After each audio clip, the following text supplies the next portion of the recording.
सद्गुरू श्री ब्रह्मचैतन्य महाराज गोंदवलेकर यांचं प्रवचन 14 जुलै.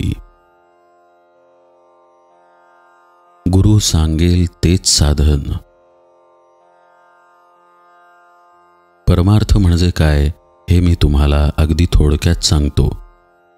परमार्थाचे जर काही मर्म असेल तर आसक्ती सोडून प्रपंच करणे हे होय. ज्याने आपल्याला प्रपंच दिला त्याचाच तो आहे असे समजून वागले म्हणजे आपल्याला त्याबाबत सुखदुःख बाधत नाही. हे साधण्यासाठी गुरुमुखाने दिलेले परमात्म्याचे नाम आपण घेत असावे. गुरु कुणाला करावे? जिथे आपले समाधान होते तेच गुरुपद म्हणावे. गुरुपद कुठेही एकच असते.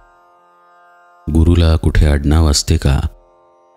गोंदवलेकर गोंदवल्यास राहत असतील, दुसरा कुणी आणखी कोणत्या गावी राहत असेल, म्हणून लौकिक आडनाव जरी निराळी झाली तरी गुरुपद हे सर्व काळी अबाधित असेच असते.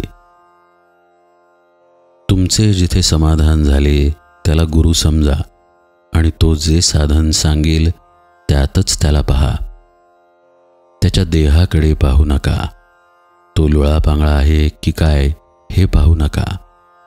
तो देहाने कसाही असला तरी त्याने सांगितलेल्या साधनात राहा.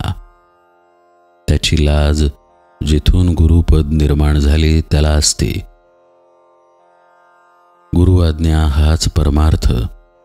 तो सांगेल तेच साधन. तुम्ही आपल्या मनाने काही ठरवून करू लागलात तर त्यात तुम्हाला यश येणार नाही.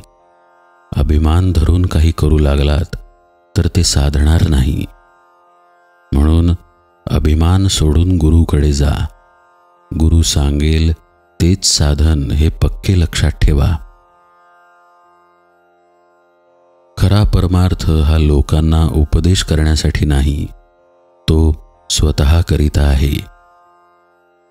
आपला परमार्थ जगाला जितका कमी दिसेल तितका आपल्याला फायदेशीर आहे.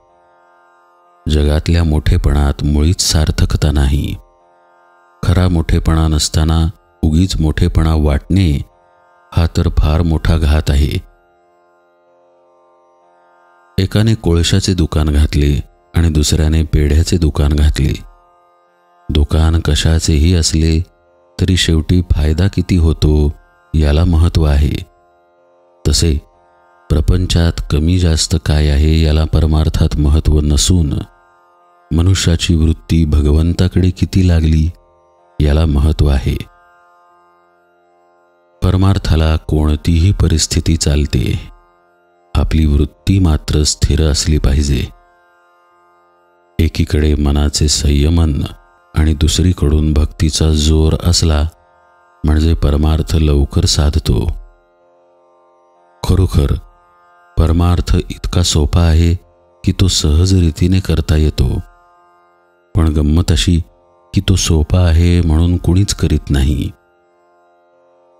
प्रपंच हा परमार्थाच्या आडकाठीसाठी नाही, तो परमार्थासाठीच आहे हे पक्के लक्षात ठेवावे. साधकाने देहाचे कर्तव्य प्रारब्धावर टाकून मनाने मात्र ईश्वरोपासना करावी. हृदयी ठेवा राम, मुखी सदा त्याचे नाम, हातात असावे प्रपंचाचे काम, हेच खरे परमार्थाचे मर्म. जानकी जीवन स्मरण जय जय राम.